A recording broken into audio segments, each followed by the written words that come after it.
Backing government? Yes. Our government was based on it.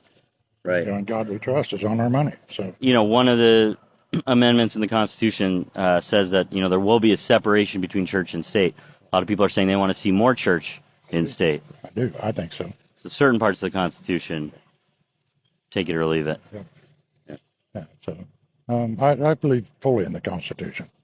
But I still Just don't- not that particular thing. They need church, or we need less government in our schools and more church in our schools, I think. More church in our state. So things are about to get real. Things are about to spice up as Donald Trump's brand of fake Christianity meets the real Christian nationalists who are surrounding him. But keep in mind that Christian nationalists also are not real, genuine Christians either. People are talking about making America a Christian nation. Would you support that?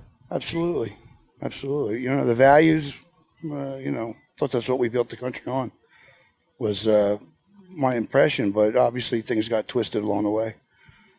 It's pretty disheartening to see what's going on. So many people that are unaware of the just general challenges in life, what's going on behind the scenes on the bad side.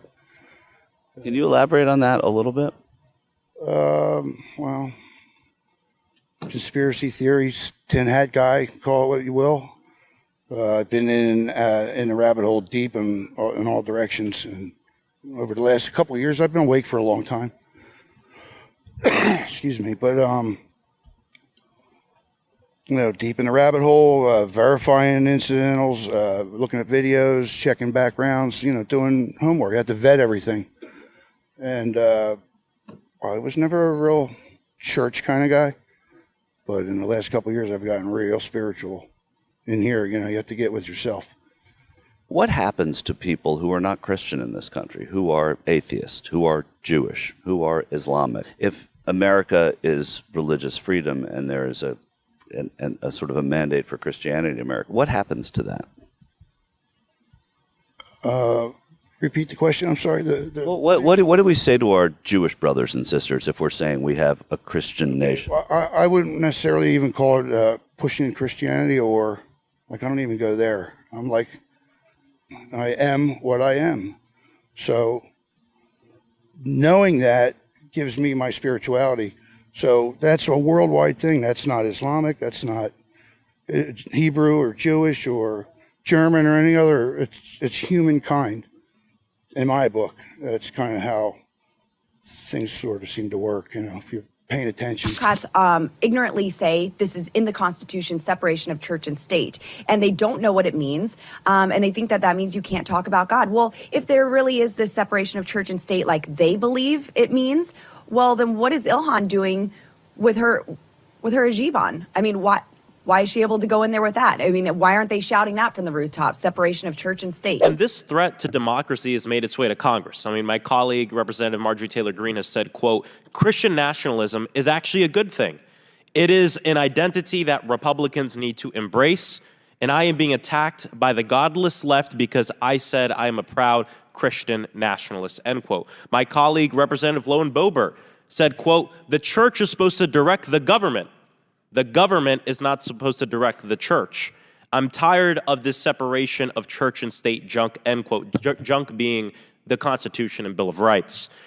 The Bible itself in 2 Corinthians actually warns us against this. Paul warned against this. He warned us against people who would preach of a Christ that differs from the true Christ that we learn about in the Bible. That's exactly what Christian nationalism is doing. I condemn religious extremism everywhere, globally and domestically. We have to recognize the threat it poses to our most sacred freedoms and root it out everywhere. And I think it's incumbent, especially upon us as Christians, and me as a Christian, to be at the forefront of the fight to ensure that white nationalism and Christian nationalism doesn't see the light of day. Thank you, and I yield. White Christian nationalism fuses Christianity with a rigid view of civic life, a view that true Americans are white, native-born, and conservative. On January 6th, it was the connective tissue that tied disparate groups together and propelled them to action. It's infecting our government, from members of Congress and top officials in the previous administration to the wife of a Supreme Court justice whose messages to the president's chief of staff leading up to the insurrection smacked of white Christian nationalism. Thankfully, good Americans, people of faith and non-believers, are standing up to this violent ideology. And of course, the normal suspects, MAGA, the white Christians, the least persecuted and least oppressed and least attacked group of people in the entire country are whining and complaining about how persecuted and oppressed and attacked they are, even though they're literally on top of the pyramid. I will direct the Department of Justice to pursue federal civil rights cases against schools that continue to engage in racial discrimination and schools that persist in explicit, unlawful discrimination under the guise of equity will not only have their endowments taxed, but through budget reconciliation, I will advance a measure to have them fined up to the entire amount of their endowment. A portion of the seized funds will then be used as restitution for victims of these illegal and unjust policies that hurt our country so badly. Colleges have gotten hundreds of billions of dollars from hardworking taxpayers, and now we are going to get this anti-American insanity out of our institutions once and for all.